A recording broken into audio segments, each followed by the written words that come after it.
gentlemen, the Joseph Schlitz Brewing Company of Milwaukee, Wisconsin, presents The Halls of Ivy, starring Mr. and Mrs. Ronald Coleman.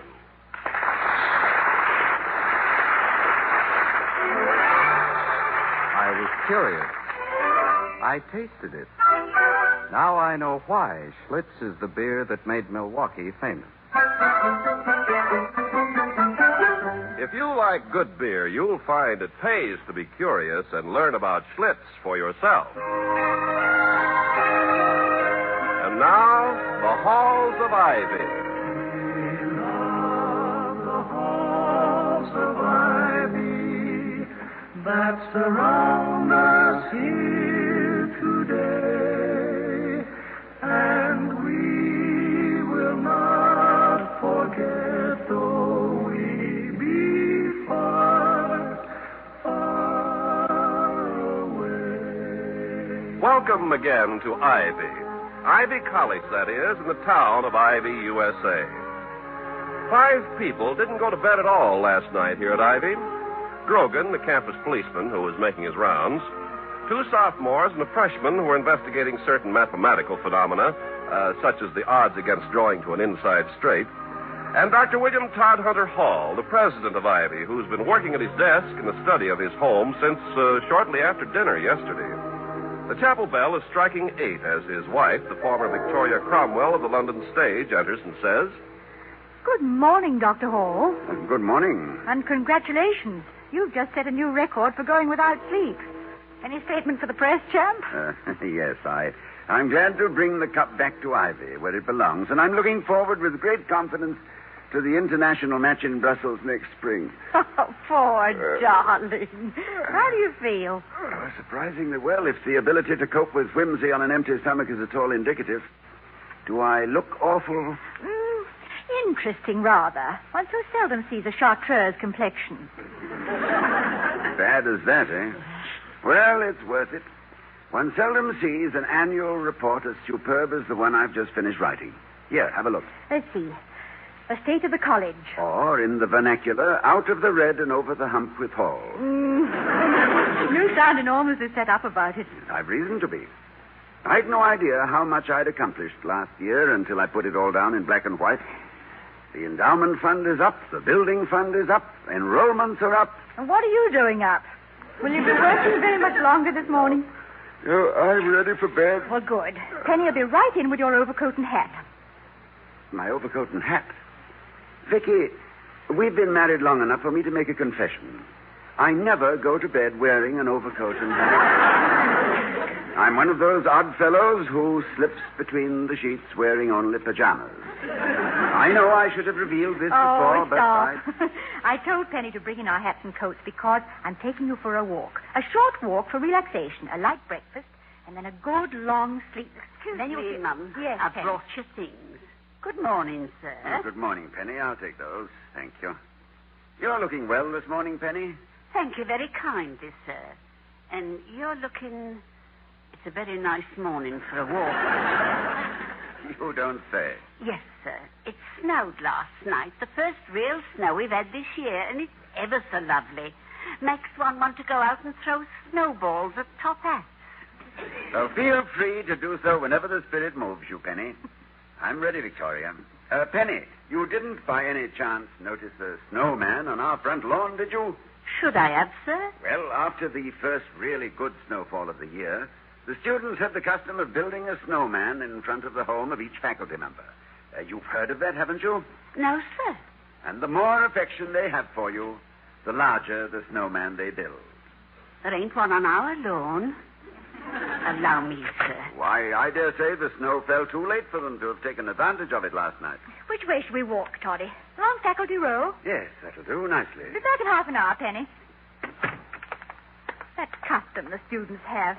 It's almost cruel in a way. Not in the least. I admit it must seem so to those members of the faculty for whom very small snowmen are built, but they survive. Professor Heaslip, for example, has survived years of snowmen not much larger than a Drosophila fruit fly. Professor Heaslip is lucky the students built any token of affection on his lawn. If anything, his personality suggests excavation. And the report I've just finished makes it more certain than ever he won't get my job. His carefully cultivated friendship with the chairman of the board notwithstanding. It's really a smashing report, Vicky. I raised almost $1 million in endowments, built... Built what? What from? Look, there's a snowman in front of Professor Quincannon's house. Oh. Well, the snow came early enough after all. Well, perhaps it wasn't the students, Toddy. Professor Quincannon has 2 children. They may have built it. Children build snowmen, too, you know. Of course, that must be it. I mean, after all, there's no reason to suppose that students would build one for Quincannon and overlook me, is there? I mean, there's no reason to suppose they're antagonistic to me. I don't see why they should be. Do you? No, of course they're not. You were telling me about your smashing report. Toddy, come on. Oh, yes, my, report. I suppose I shouldn't have said it's a smashing report. It's not really smashing, but it's a darn good one. I believe I may say, without immodesty, that I'm good at my job. After all, a college president must have ability and... Keenness of vision? Well, all college presidents have keen vision. A few, in fact, can even see themselves in the White House in 1952. You know, I knew a man once who... I'm listening, or what? What are you staring at? A snowman in Professor Howard's front yard. Oh, yes. Oh, I suppose Professor Howard's children must have built one, too. Professor Howard is a bachelor. Of course, I'd forgotten. Well, then, Professor Quincannon's children must have come over from next door. I remember when I was a child, I used to build snowmen all over the place. Couldn't get enough of them. Fairly cover the landscape and build one in front of my house and one next door and then one further down the street. Yes, they could have come over from next door, couldn't they? Quincannon's children, I mean. Well, of course they could. They could have jumped over the hedge or even come around that way through the gate. Mm-hmm. There's not much more than 30 paces. And you know, they're very active youngsters, positively hypothyroid. They are.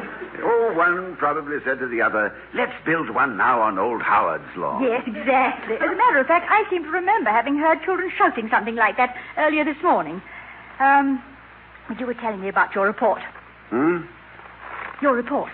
I want to hear more about how darn good it is. Oh, I suppose I shouldn't have said it's a darn good report. It's not really. It's a fair report. A little more.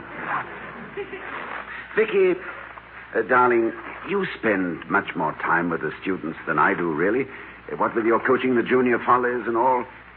You haven't heard any grumbling about my administration, have you? None, Toddy, none. Ah.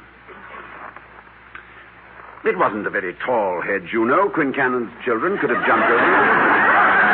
Or crashed through. I mean, they're very sturdy. Oh, it's the most natural thing in the world. Yes, Toddy, let's turn down this street. I'm tired of Faculty Row. Same old hedges, same old houses.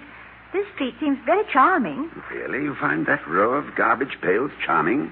Oh, well, I suppose not. Oh, dear. There's a snowman in front of Professor Warren's house, too. The young Quincannons have had quite a busy morning. Good morning, Doctor. Good morning, Dr. Warren. Morning, Mrs. Hall. Good Out for morning. a stroll? Yes, we're out for a stroll. Well, I find there's nothing like it on a morning like this for getting rid of the doldrums. Don't you? Occasionally. We were just admiring the snowman in your front yard. It has a great deal of character. Oh, it's a pip, isn't it? I know it's not supposed to be good form for a faculty member to pay any attention to this sort of thing. But when you're 70, as I am, hypocrisy is too much of a strain. I just look at that gleaming monster and glow, Doctor. Glow. Well, I don't blame you. And yet, the custom in some cases can be cruel, don't you think?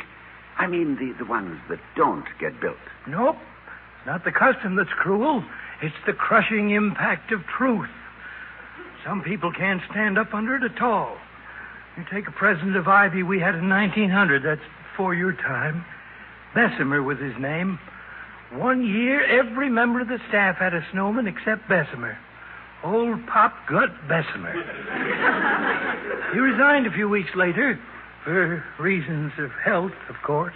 Oh, that seems very impulsive of him, a little drastic. Well, Ivy's a small school and always has been. Personalities play a much bigger part than they do at some of these giant diploma factories. You wouldn't care to continue as president if you knew that the students would much rather tie a can to your tail, would you, Doctor? Well, now, that's an interesting way to put it, but, no, I suppose not. Why, of course not. You look at it this way, Mrs. Hall. Teaching hardly ever pays off in money. The average prof makes only about $2,500 a year. And it hardly ever pays off in glory. I myself can name 10 baseball players or burlesque queens, bless them, for every teacher you can bring to mind. Well, then, what makes an old party like me, the last of the tobacco-chewing professors, or a man like your husband stay with it? Pride in the job, I suppose. Pride in the job. That and the feeling that maybe we're helping the young savages become not scholars, but men and women, and that they appreciate it. Take that away, and what's left? Absolute zero. Here I am lecturing the president. Tell you, when you arrive at my age and succeed in conning people to regard you as a lovable old gaffer, you get away with murder. Care to come in for coffee? No, thank you. We have breakfast waiting at home. That's the wisest decision you've made today. In all the world, no one concocts as nauseating a cup of coffee as I do. I'll see you soon, I hope, ma'am. Goodbye. Goodbye, Dr. Warren. He's a pip, isn't he? My snowman. The very word for it, he's a pip. Careful, don't slip on that snow. By the way, Vicky, did I tell you I received a letter from Quesnel University this week? I don't believe you did, Toddy. Why? Well, they hadn't heard of the renewal of my contract as president here at Ivy, and they've made me a very flattering offer. Treasurer of the university. At almost the same salary I have here. Toddy. Further, and, perhaps of more importance, it's a purely administrative job. I wouldn't come into contact with students at all. Not ever. Toddy. They requested the courtesy of a reply this week. It's really a most flattering offer. I rather think I'll accept. Yes, I think it would be best.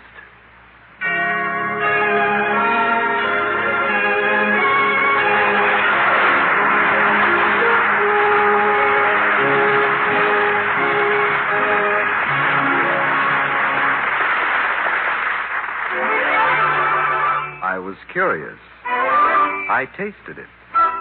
Now I know why Schlitz is the beer that made Milwaukee famous. We'll return to the halls of Ivy, starring Mr. and Mrs. Ronald Coleman, in just a moment, as soon as we hear how a young actor got his first taste of fame. Offhand, one would say there's scarcely a rhyme and hardly a reason for associating Shakespeare with Schlitz beer. But perhaps I'd better start at the beginning of my story. Our little theater group was putting on Romeo and Juliet, and I was this year's Romeo. Being handicapped by 2 left feet and an instinctive dread of high places, I don't mind telling you that climbing that balcony gave me a good deal of trouble in spite of considerable extra practice on my part. After our dress rehearsal, I still wasn't satisfied with my agility, so I decided to make a few practice climbs before calling it a night. As I reached the balcony the second time, I happened to glance down. And there below me, I saw the rest of the cast gathered around drinking beer. The labels on the bottles told me it was Schlitz. And the expressions on the faces of my fellow players told me I was missing something. I knew Schlitz by reputation, but not by taste. So I climbed down from the balcony to find out what I was missing. If you could have seen me standing there in full Shakespearean costume, tasting Schlitz for the first time, you might have expected me to say something like, "'Pon my soul, what beer is this that lies so pleasantly upon the tongue?" But no, I just stood there speechless, grinning from ear to ear. The director, sensing my plight, said, "It seems that words can fail even an actor at a time like this. Let me say it for you. No wonder they call Schlitz the beer that made Milwaukee famous."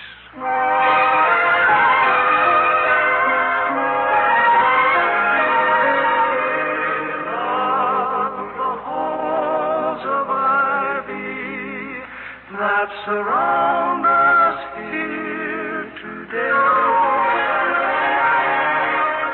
Returning to the halls of Ivy, we find a dispirited Dr. Hall strolling in the snow along Faculty Row with Mrs. Hall. You're very quiet, Victoria. I know. I'm concentrating. Trying to think of the right thing to say. Oh, you don't have to say anything, my dear. The silent eloquence of the students has left very little unsaid. Toddy, I know how you must feel. In a small way, I've been through it a number of times in the theater. Playing for laughter and applause and getting the rustle of programs and a few coughs.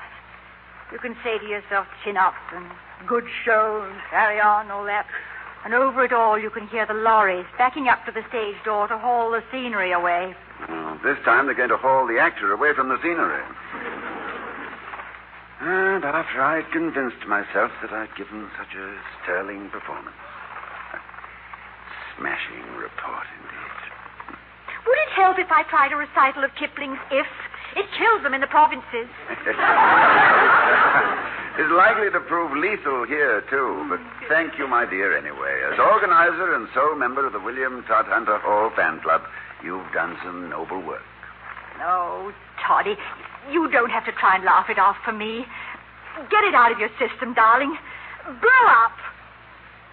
Curse the Board of Governors. And their promise that I wouldn't have to spend my time wangling emoluments. Curse my folly in believing them. To the devil with all fat heads who kept me away from the students. Bah! Oh, that was lovely. No wonder they feel no affection for me. I'm so seldom with them. Not that to know me is to love me, you understand. I understand nothing of the sort. I know you very well, and I'm mad about you. How difficult it is to... Oh, thank you, my dear. How difficult it is to maintain contact with the student body.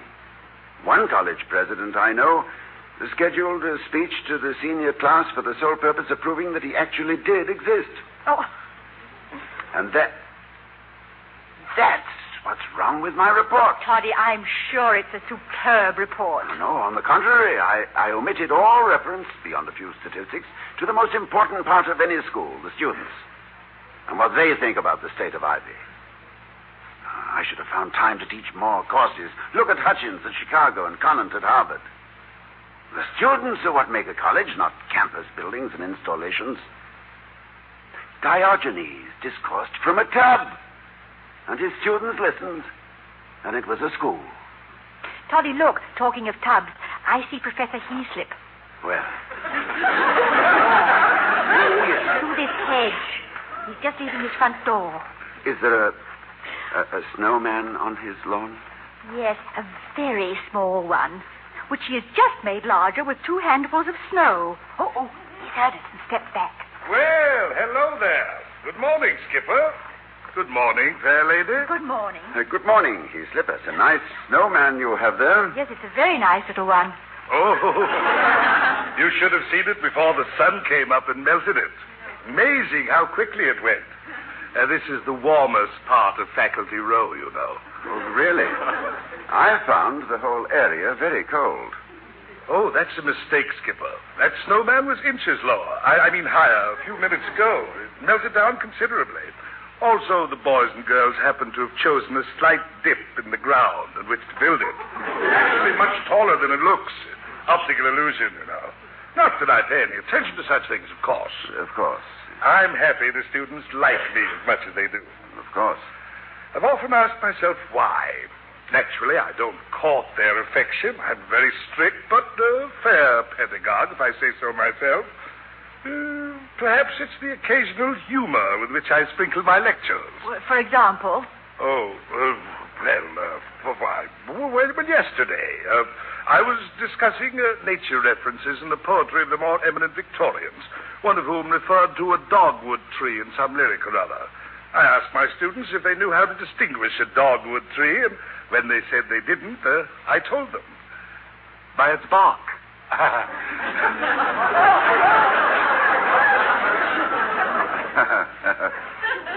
Well, I must be getting to class.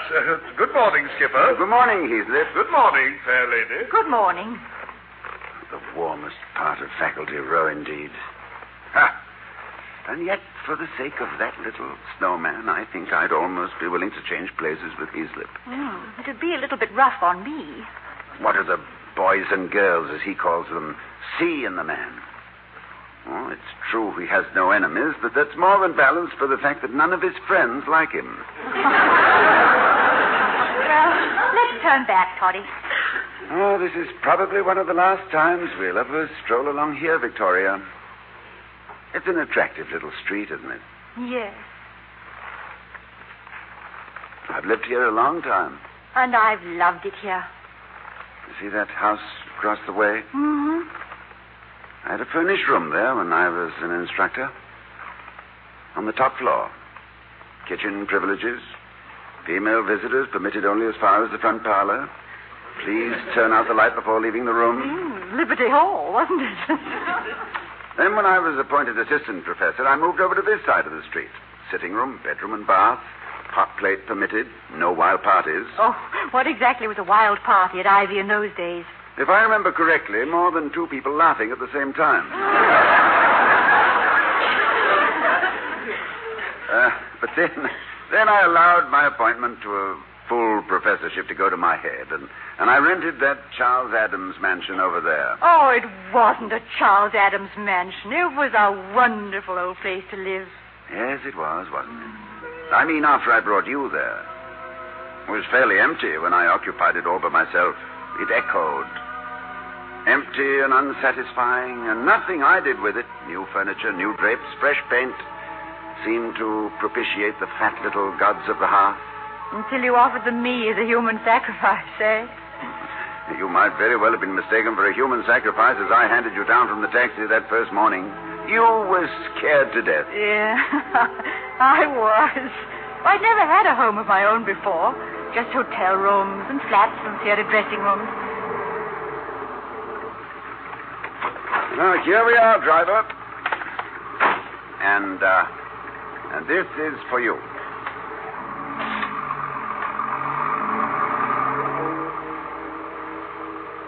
Now, this is our home, Victoria. Oh, William. It's exactly the way I imagined it.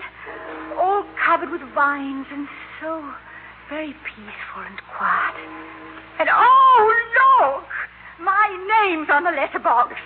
I sent a letter from England asking that it can be done. Professor W. Hall and Mrs. Victoria Cromwell Hall. Oh, thank you, Toddy, for being such a dear love. Is it always as quiet as this? Yes. Nearly always. And empty. I don't see any students. One of them has just seen you. You seem to have arrived in more ways than one. Come on, let's go inside. Oh, please take my hand. I'm suddenly appalled at how little I know about taking care of a household. Hang on tight, darling. I have shortcomings, too. Promise you'll overlook mine until I've learnt my way around. I promise. It'll be a mutual understanding. Now, what did I do with the key? Can't you find it? Well, I could swear I had it in my hand. I thought Oh, I do have it in my hand. Oh, you're as nervous as I am, really, aren't you? I'm Yes. so glad. I keep on forgetting you're new at this, too. There. No, wait. What? Wait. There's a little ceremony involved here, a very nice one. I'll carry you across the threshold. Like this. Oh, Toddy, look. A snowman. A snowman? What's a snowman doing in our hallway? Don't you see? it. The students must have come while we were out walking. Yeah, but they've no right to build one inside the house. And where did they get the snow in May? Oh, Toddy, it's a snowman, and it isn't May, it's February. Yes, I know, but... So wherever you were, dear, come back. You have a snowman. Yeah, but I mean... and it's the most enormous snowman you've ever seen. Right over there. Oh! Why, it is a snowman in our front yard. Vicky, This is our house, isn't it? Yes, of course it is. Oh, Toddy, you're always losing yourself in your thoughts. Not completely, my darling, because you're always with me. But I don't understand this Look, snowman. There's a note attached to it. Yes, it's addressed to you. Here, what does it say? Oh, one moment. To President Hall, the delay in construction is entirely your fault. If you must work nights, please do so in one of the back rooms and avoid those overlooking the front of the house. In that way, the traditional anonymity of the They misspelt anonymity. The traditional anonymity of the builders will be preserved. Affectionately, classes of 50 to 53 inclusive. Well, now.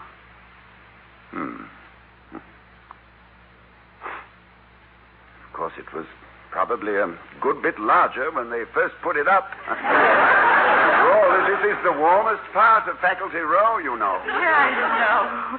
Could you stand a bit of breakfast and some sleep now? Breakfast by all means, but no sleep as yet. Remember, I have the report to get out. Another report? The same one, but better. Far better and a great deal more inclusive. Directly after breakfast, I shall want to see the presidents of every class in my study. Yes, and the officers of all student organizations, too. All at once in your little study? Oh, we'll get them in, my dear. We'll get them in. Look at that snowman. It's good packing today.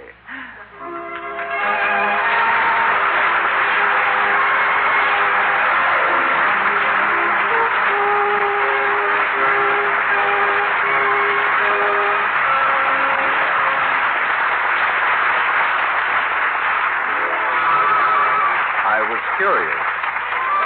I tasted it. Now I know why Schlitz is the beer that made Milwaukee famous. And now, here again is Mr. Ronald Coleman. The campaign to fight heart disease, this country's leading cause of death, is now underway. Diseases of the heart and blood vessels take an annual toll of more than 600,000 men, women, and children. A staggering number indeed. This dreaded menace accounts for 1 death out of every 3, a greater toll of lives than the next 5 causes of death combined. This year, give generously in support of this wonderful cause. Send your contributions to Heart, care of your local post office. Open your heart, give to fight heart disease. Thank you. Good night. Good night, everyone.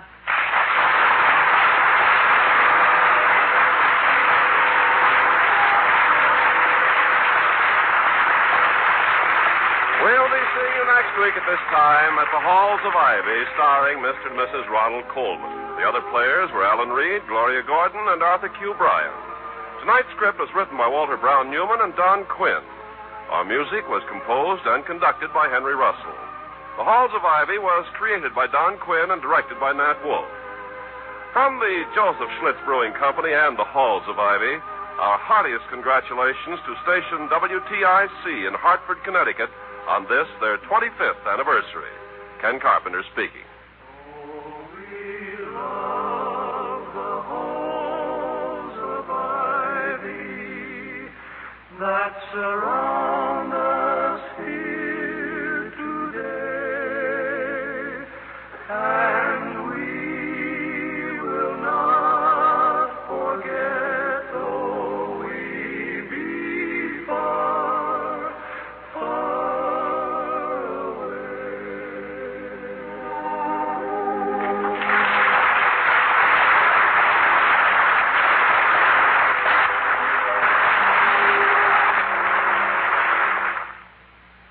Next, hear We the People over most of these same NBC stations.